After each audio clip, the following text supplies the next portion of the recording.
Thank you. Good morning, Mr. Chair and members. I present to you AB 450, a narrow bill which seeks to address a growing problem affecting local government budgets and the taxpayer subsidies for California concealed weapon permit holders. Hold up.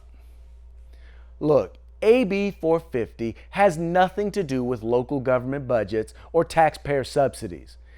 It's about local politicians using the California legislature to play petty personal political games. Now, it all started when Sacramento County Sheriff Scott Jones decided to challenge President Obama on his immigration policies.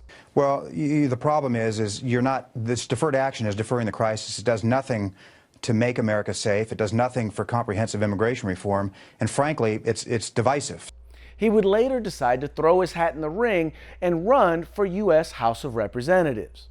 Now, local Democrats didn't like the fact that he was challenging one of their own, sitting Representative Ami Bera. They started to attack Jones. They attacked him personally. They attacked him on his position on immigration, and they attacked him for his support of Donald Trump for president. But when those narratives didn't work, they decided to take aim at his concealed carry permit issuing policy. My philosophy on concealed weapons permits is if you have a person who wants to carry a concealed weapon that has demonstrated a willingness to jump through the hoops, that's become educated about the law, to demonstrate a proficiency with that weapon, to obtain a gun legally and identify that on his permit, I'm not so worried about that person. It started with Sacramento County Supervisor Phil Cerna, son of former Mayor Joe Cerna. He questioned the value of the CCW program and sought to remove $250,000 in funding from the program in order to fund his pet projects. Now, his attempt to shut down the program failed miserably, so he decided to call on anti-gun ally and fellow Democrat Kevin McCarty to do his dirty work.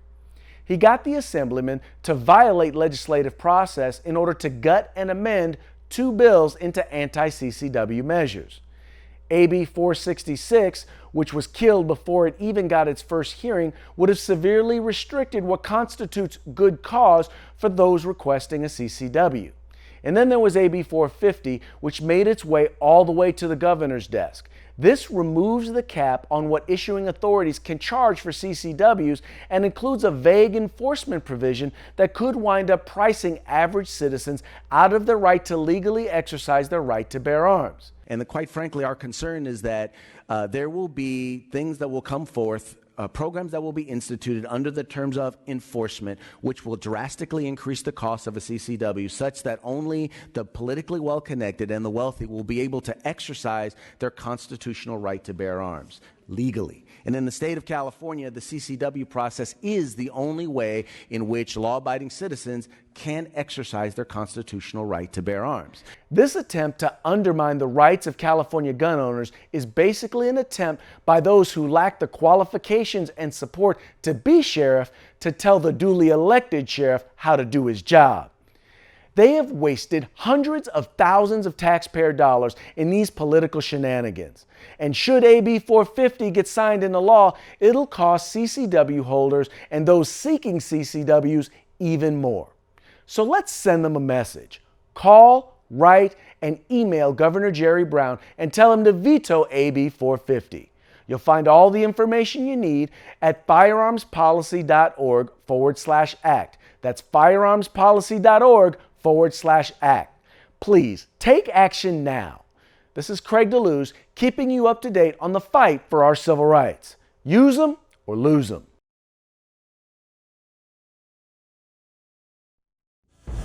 If you like these updates, please share them with your friends and subscribe to our YouTube channel.